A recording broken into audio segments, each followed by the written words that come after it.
Gamebreaker TV.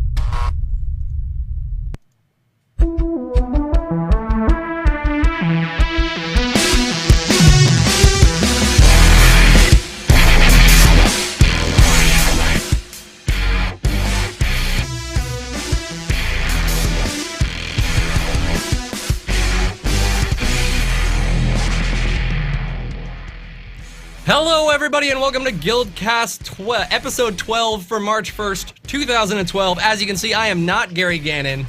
I have just become him and put a new skin on. It was $2.99 on the Cash Shop. Hopefully, everybody watching has signed up for beta. We've got more information on Dub vs. Dub, and a first look at the the first look at the Guild Wars auction house. All that and more, plus your viewer questions. But first, Mr. Beard himself, Sean Schuster. Sean, how are you? Hey, I am good. I'm good. Awesome. And we have the ever-lovely Elizabeth Clare. How are you? I'm doing well. How are you? Doing great. A little behind, but that's okay. People watching the record will never know, but now they will. Darn it. All right, so jumping right into it. Shockingly, I know this is going to be really hard for a lot of you guys to believe, but people are really interested in getting into the Guild Wars beta.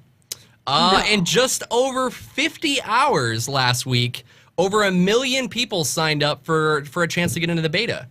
That's absolutely insane. If you consider the fact that other games didn't hit that mile mark in such a longer amount of times, like to do that in 50 hours to hit 1 million is just incredible. Is anyone else blown away by the level of interest that people have for Guild Wars 2 right now? Blown away, but not surprised. Exactly. Not surprised. Do you think it's well warranted? Yeah. Oh yeah. I mean, look at how long we've been doing this show. I mean, this is yeah. I think a lot of it also had to do with the fact that they confined it into that originally 48 hours. They extended it to 50 hours. But, when you kind of create that demand, it makes people go crazy. Plus, it's right after everyone got to play the game and got to talk about it. So, I mean, it was such a ripe time for that. It was well timed. Yeah. Well, Arena... Go ahead, Elizabeth. No, go for it. I was just going to say, ArenaNet has actually confirmed that the next closed beta event will take place at the end of March. How are you guys doing? We're about 2 weeks, right? Well, actually, this weekend will be 2 weeks, 1 week since the beta. How are you guys? Are you guys 2 years exactly? Are you guys suffering from withdrawal? Do you want to get back in? Are you excited to get back into the game? Yes. The day after it ended, I actually I'm sitting there. I sit down to play a game or something, and I'm like, I'm going to start up some Guild Wars 2 here. Oh, I can't. Oh, what am I? I mean, I only played it for 2 days, and I was already like in the mindset that it was just a game that I could play all the time now. You know what you could do to calm your urges is you could come over to Gamebreaker TV and watch all of our Guild Wars 2 footage. I mean, that might hold you over until the next beta event. Just throwing that out there. Yeah. What about you, Elizabeth? Are you excited to get back in at the end of March? Absolutely. I mean, I have been so excited for every opportunity to play the game, and I feel bad when so many people haven't played, saying like, oh, I miss it, but I definitely miss it. So I'm very much looking forward to the next chance. Excellent. Well, I know I am looking forward to it. I can't wait to get into the beta. I missed out on the last press event, unfortunately. So I just got to live through proxy. That was about it. But also moving on here, ArenaNet system designer Mike Ferguson braved the Reddit community to answer some Dub v Dub question. I don't know why I keep saying V's. Dub v Dub questions. One of these things that came up was how squads, which pretty much sound like the Guild Wars version of a raid group, they're bigger. They're bigger than a 5-man.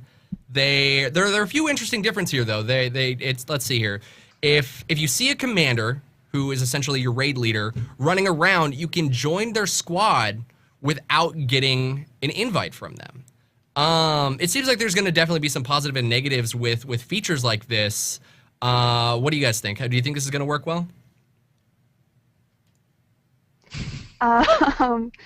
I think it'll be interesting. I didn't see enough of it going on to really get a grasp of how well that worked. It seemed to be working well during the little bit of World vs. World that I was playing in. and the much larger extent of it that I was listening in on. It worked very smoothly, and it made sure that everybody who wanted to be connected was. That said, I think it's a system that really needs to be tested thoroughly. Sean, what do you think here? Do you think it's gonna rub off well and be well received to just be able to jump into any group that you see fit in world PvP, or not world PvP, but the world versus world PvP? Yeah, I think it'll definitely have pros and cons. One of the biggest cons I can think of is, what if you just want to play with your friends? Like, just kind of, I mean, not just play with your friends, because that's not what VW is for, but, you know what I mean? What if you want to be in a group with your friends in that server and not really invite other people? I don't know. It seems like it's just one of those parts of the PvP that you can't really pick and choose things like that. So do you think that there will be a way that maybe they'll make it so that it's squad invite only, as that way you can just run around with a group of people instead of just running around with a group of random people? Do you think they'll put restrictions on it? I don't know. It's so up in the air right now. What do you think, Elizabeth? I think that since parties are invite only, you might not see that. I hate to speculate on a system that we know so little about, which. But that's what people want. They want crazy, radical, let's go crazy, radical speculation and come up with just the most awesome stuff. I'd like to see options, because ArenaNet has done a very good job of giving people options. So customizability would be great. That said, I really don't want to speculate on something we know so little about. Yeah. Right. Yeah. Okay, so it says here that squad leaders can actually mark waypoints on the map, telling people where to attack or retreat to bring bring supplies. So it sounds yet like another tactical element that's going to be added to World vs. World, and that's going to be huge for something where you need a lot of coordination and a lot of group of people working together for a greater goal. What do you guys think? Do you think this is gonna help keep the structure of World PvP in place? Absolutely. One thing I noticed as you're running around the map, if it's just you and a small group of people, it is really easy to not see a battle going on and to wonder where the heck you're supposed to go. So if there's any sort of indication, if you're not on vent with everybody else on the server or whatever, if there's any sort of indication that this is an objective that we are actively pursuing, it's all to the good. So I really was pleased to see that, and I think it'll really help benefit the structure of PvP. What about you, Sean? Yeah, I pretty much agree. I think that's you have to think about the communication. Like, what are they going to do with that? And of course, not everyone's going to be on the same vent channel, So right. Wait a second. You're telling me that we're not going to have the coordination to get entire servers to be able to jump into a vent channel together, and that wouldn't be absolute chaos? Not everybody owns a 100 vent channel. We should coordinate that on Gamebreaker. We should in the forums. That would be almost as probably disastrous as bringing its joining random groups. But we need to make it organized. If we can organize it, it'd be great. I'm sure there's plenty of people out there that would want to jump into some World vs. World with some of the Gamebreaker people. Q says no. Q, no. Oh, because she would probably fall on her to deal with the community aspect. Do all the organization. Yeah, exactly. She's like, absolutely not. What are you doing to me right now? So moving on, we won't be able to chat with the other thing, this is actually kind of shocking, is we won't be able to chat with the other servers that are taking part in World vs. World. This seems like such a hindrance in working with that as those two, struggling servers to fight the bigger power. How do you think they're going to be able to necessarily coordinate to take the lead, per se? I don't know. One thing that I think is kind of in the defense of that as a system is that Mike Ferguson, I believe it was, talked about how the reason that they're not displaying enemy names is because you wouldn't know your enemy's name in a war. And I think this is kind of the same thing where you wouldn't necessarily be like, hey, let's get, treaty-wise and politics-wise, yes, but in the middle of battle, you're not going to say, hey, let's all beat up on them quite so much. But what about the phrase, the enemy of the enemy is my friend? You make alliances that way, and if you can't communicate, you can't come up with a strategy that maybe diversion tactics? How do you manipulate that one, that realm that's better than your realm, but obviously you two are lower, and so you make them go attack, and then you actually just overtake their area. How can I manipulate them? I want to be able to communicate and send them off on pointless missions so that I can actually infiltrate their territory. How am I going to do that? I'm sure that people will find a way. Yeah, exactly. I don't think that taking the name off of them is going to stop anyone. You're going to be like, go after the guy with the red, shirt and the blue pants or whatever. I mean, you know what I mean? It's going to still be there, and it's still going to be identifiable, the target, but you just won't have the name. So people will get around it. I think what about, okay, so you won't be able to see the name, and people will be able to get around it, but there's a small sense of PvP satisfaction with the player who sees the same names over and over, and you're gonna want there's gonna be those people out there that want recognition for their server as being known. I mean, does that maybe take away from that player of feeling like they're this big feared person in world PvP because they're always in world PvP and always messing with people? Do you think that maybe will take away some of that sense of rivalry and community in that sense? Yeah, I think it will, and I kind of don't like that idea. I like the fact that people could be famous. You could see the same people. You could say, hey, there's that guy again who ganked me last night or whatever, and you can, you can go after him. And I think that adds a lot to the competition. For them to remove that, I don't know. I don't know why they would do that exactly. One nice thing is that even though enemy names aren't displayed, your guild tag is still displayed, so you can totally get glory for your guild. And I think that's a lot more of the scale that they want for World versus World. They want it to be a team thing. They don't want that one person who conquered that fortress, which shouldn't be possible. They want it to be all about the group and the initiative and getting together and doing things as a group cooperatively. And I think that kind of adding a layer of anonymity as far as enemies are concerned really adds to that, while still allowing recognition, because you can recognize, oh, those HOT guys, they're always such jerks and they own us. So there's still recognition, there's still rivalry without it being, oh, let's pick on that one kid because I hate him for whatever reason. Taking away the grief or glory. I'm not grief or Ganon, but I still can want to grief. Dang it. Also, some really sad news, though I don't really know how newsy it is. No cloaks. Probably one of the most, happy parts of getting a character, and you put on that cloak, and you just feel that much more clothed and that much more awesome that you earned a cloak.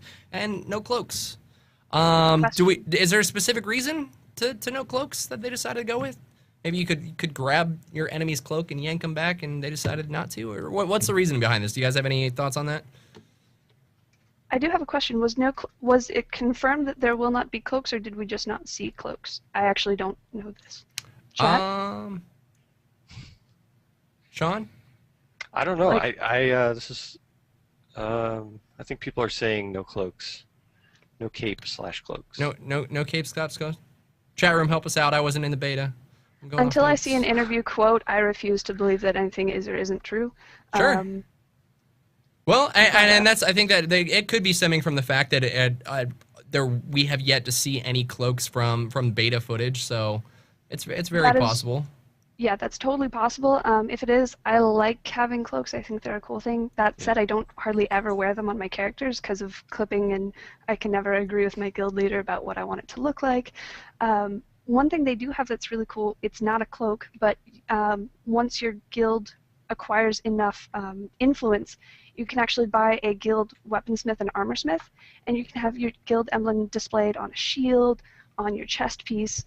Those were the only two that I saw, but I'm sure that there are other options for creating weapons and armor with the guild emblem. So you still have guild pride, it's just not a cape that we know of. Gotcha. It seems like a lot of people from chat room are saying no cloaks, no Batman cloaks for us. I'm gonna use the Gary answer and say they could be trolling me.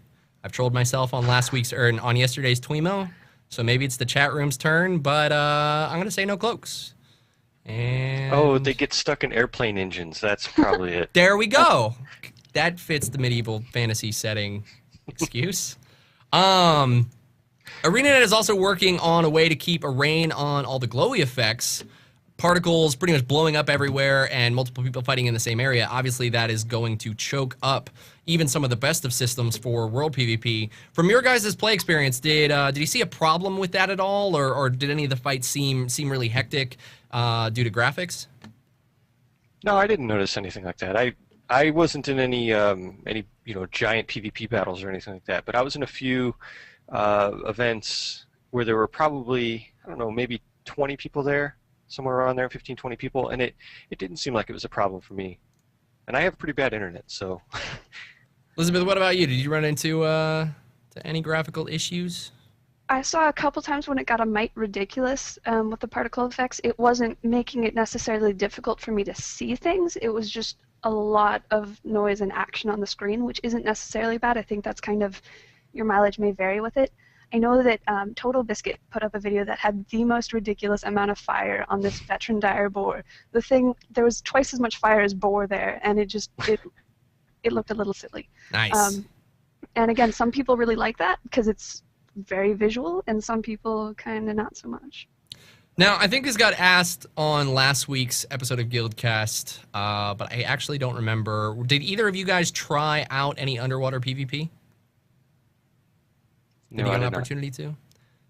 But I heard people doing it, heard people trying underwater PvP. Heard? Oh, that sounds like a story right there. Yeah, so I was listening in on Vent, and they were talking about kind of swimming under this ledge of a keep because the way that the map at least works now, you can't see underwater when you're above water or something like that as far as where players are. So they actually were using it as like a sonar hiding kind of device as far as shielding going under there, and they did some fighting. That is tactical advantage at its best right there. Yeah, for sure. Well, the reason I ask is actually because there is a statement here from ArenaNet that they say, we're still debating about whether or not we should allow assaulting underwater doors, as we don't have any underwater siege apparatuses, and bashing on doors with your weapons just isn't very fun.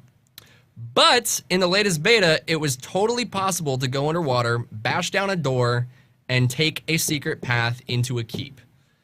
That just sounds so fun. It sounds like an extra level of intricacy to the way that you can go about exposing your enemy and taking down a keep. Like, even if it's only one or two people, having a, an assassin style character that can go in through the sewers and come up through a well, and infiltrate from the inside, stop the enemy from dropping oil onto your teammates below or something. That brings so much more dynamic to a group setting and to tactics on how to necessarily take down a siege.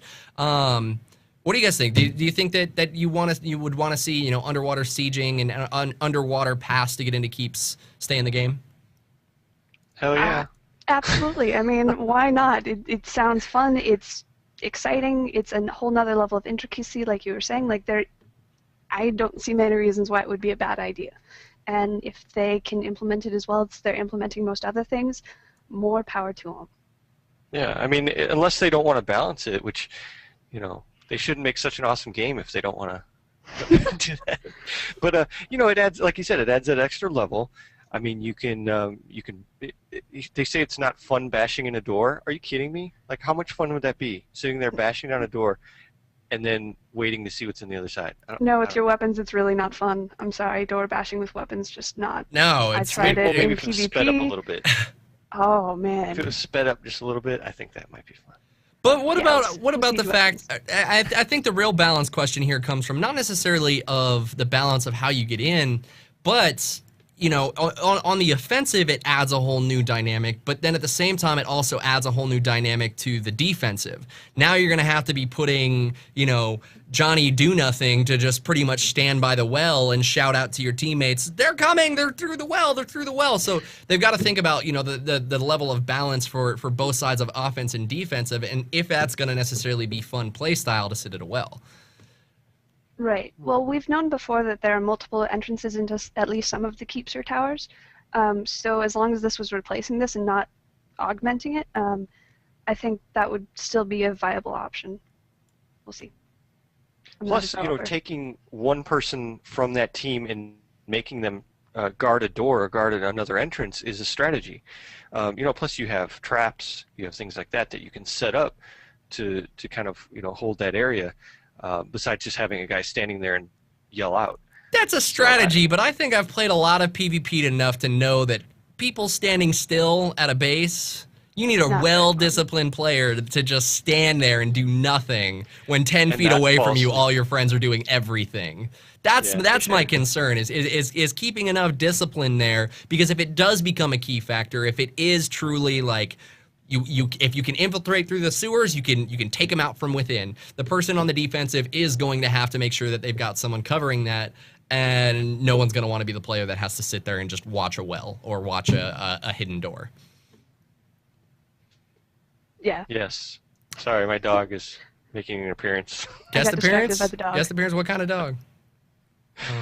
Oh, gone. Border Collie. Border Collie, nice. Oh, pretty. Back to Guild Wars though.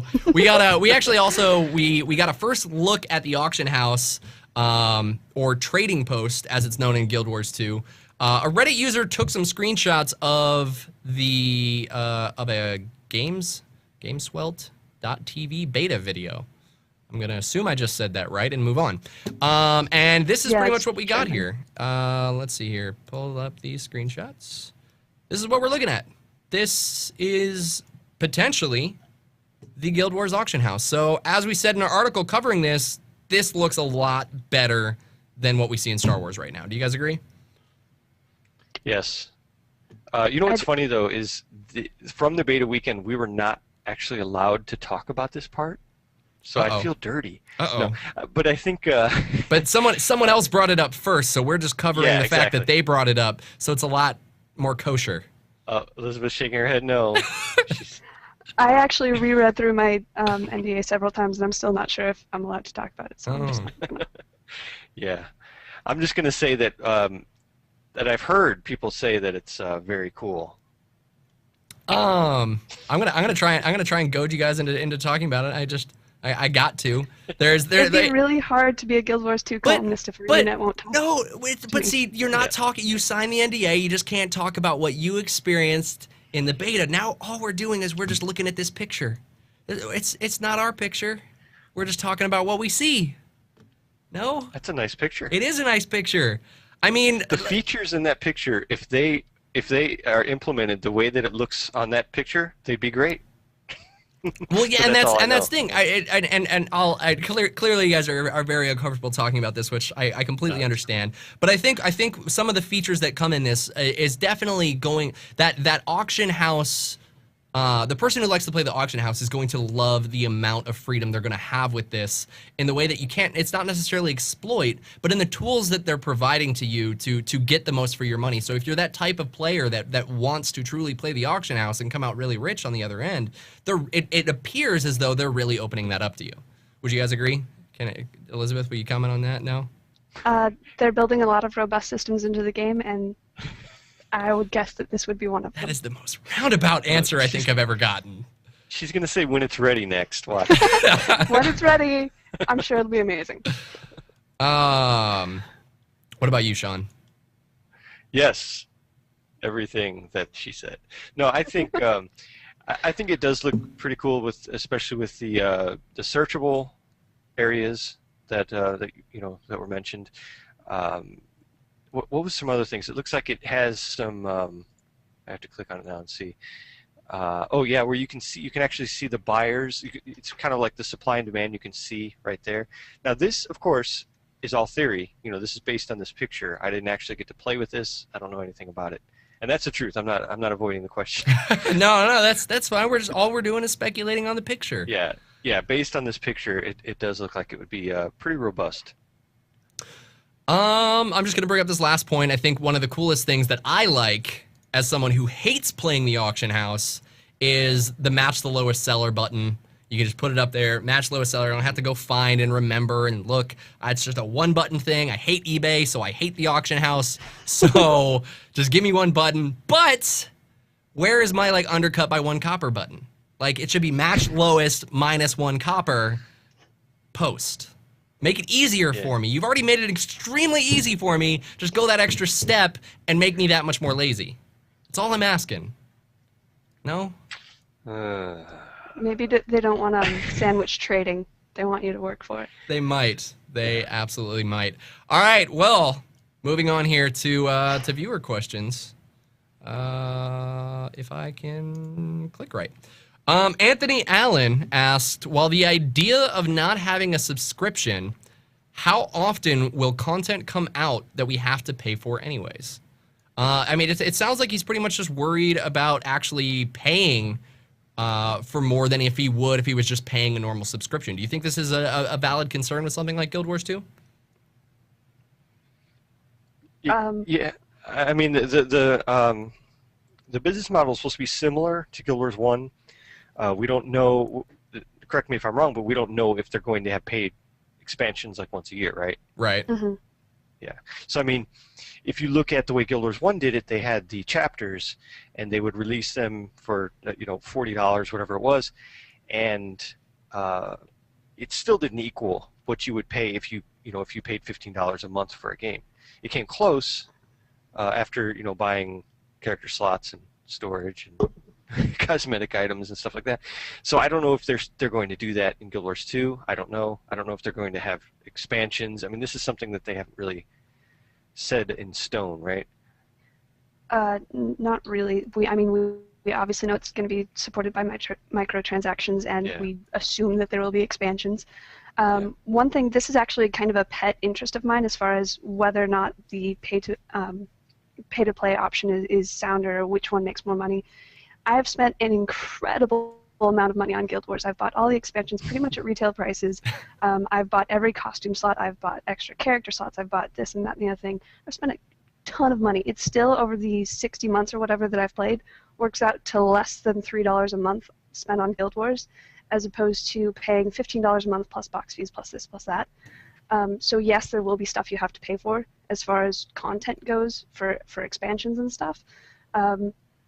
But no, it's not price gouging. It's not being evil. Well, I think what he might be a little bit worried about is, I'm gonna go out and buy the game, and I'm gonna get to end, and 3-4 months later, am I going to need to buy more content to stay involved? And I don't think that's the case. I don't think that will be the case here at all. No, I mean, from what we see now in Guild Wars 1, a lot of the things that you buy in the auction house, or not auction house, the cash shop, is cosmetic stuff, clothing, things like that, storage slot, character slot, things like that. I don't think it's going to be, whoever's richest wins kind of a thing for endgame, like you see in a lot of free-to-play games. But this isn't a free-to-play game in that same sense.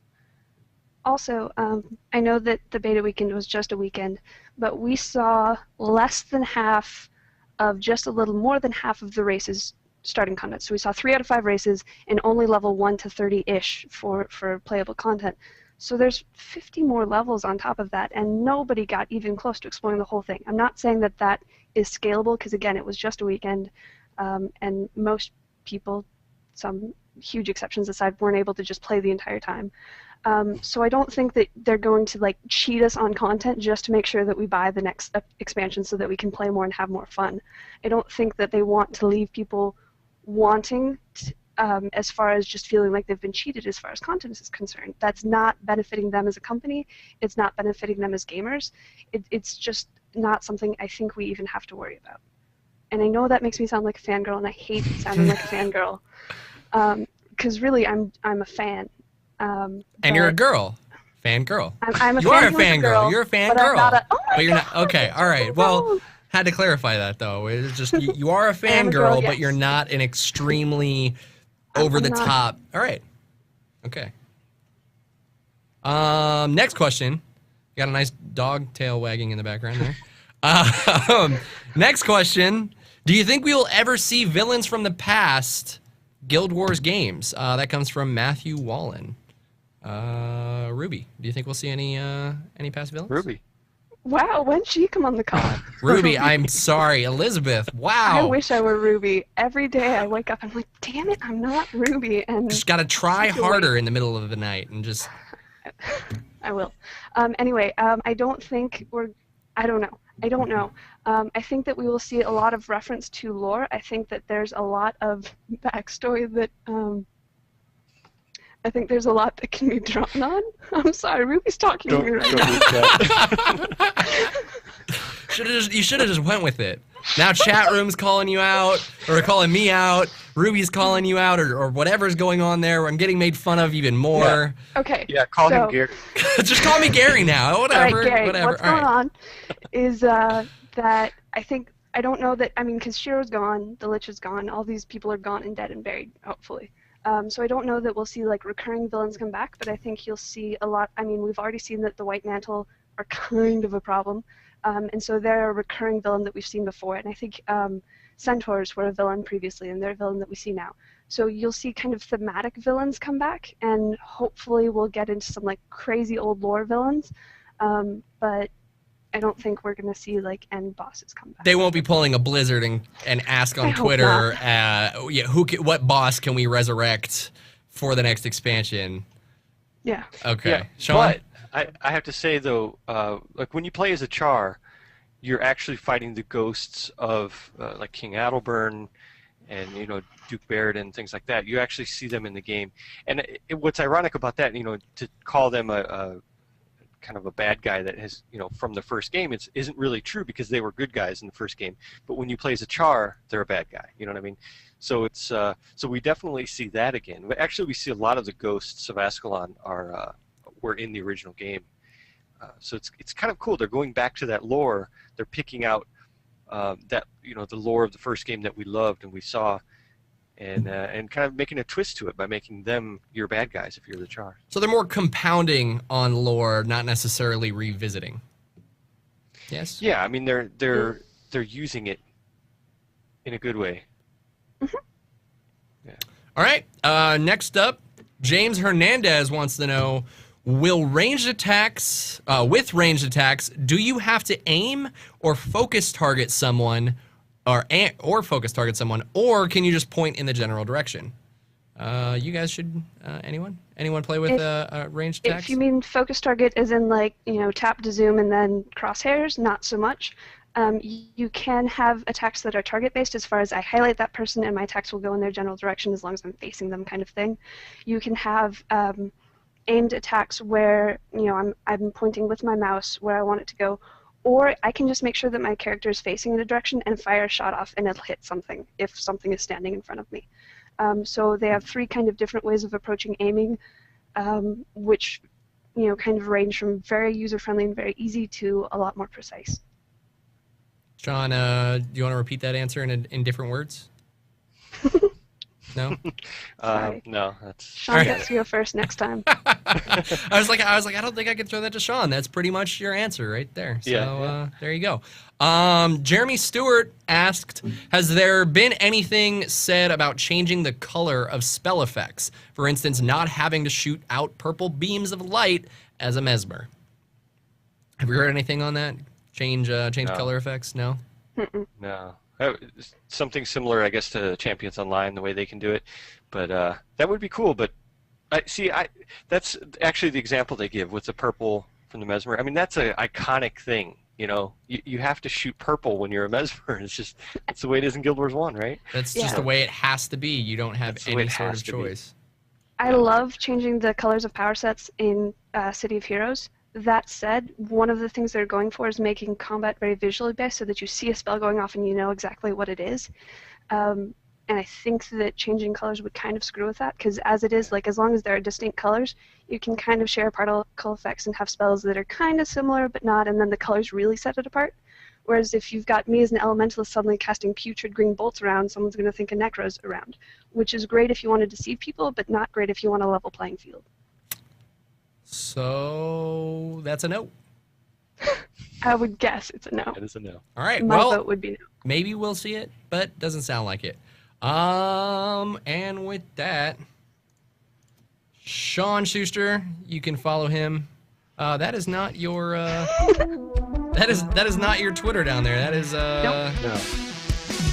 If I recall correctly, it's at Epic Beard something. Yeah. at EPYK. EPYK. Yeah. Epic Beard with a K, guys. Yep. Sean, you got anything going on? No. Just gonna eat a sandwich, I think, a little later. All right.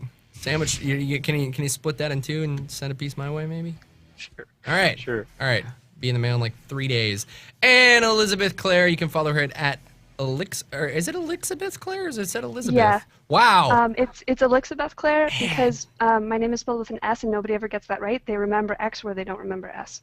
Okay. Handy little trivia. Ruby Bar, either way. Exactly. Elizabeth, you got anything else going on? Lordy, no, my life is an empty wasteland. Oh, that's no fun. And me, you can follow me right here at Mike Shaftnit with my nice old dashboard Twitter thing because I didn't have time to make another one. And you can follow Gamebreaker TV at Gamebreaker TV. Be sure to come back here every week for all of your gaming news. Every day, actually, not every week. Come back here every day. We got a whole lot of new news breaks happening. Thank you guys so much for watching, and we will see you next week.